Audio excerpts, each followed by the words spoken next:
ito yung computation. Pag minultiply na, ang budget kasi is 1,029,519,000 for subsistence. For ano yun? For 60 pesos yon. Kapag kinumpute natin na nabawasan ng 21 pesos kasi 39 lang, makakasave dapat ang gobyerno kasi kaya naman daw pakain eh.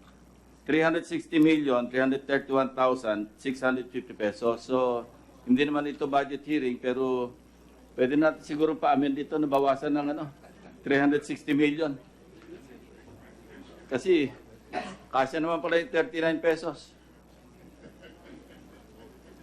Director Ragos, Of course, Senator Lacson and I are kidding.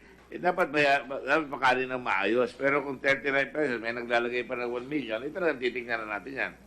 Yes, go ahead. Director Ragos, di ba si Mang Kiko rin yung caterer during your time? Opo, sir. Kasi ang alam ko, sa the whole BuCor itself, iba-iba ang caterer sa bawat facility. So the superintendent has the option whether to cook for the prisoners or to have it bidded by the sitting back. It was during the time of Mang Kiko as the caterer, Mang Kiko the caterer, na nakakatanggap yung Office of the Director ng 1 million a month. Yes, sir. Okay, thank you.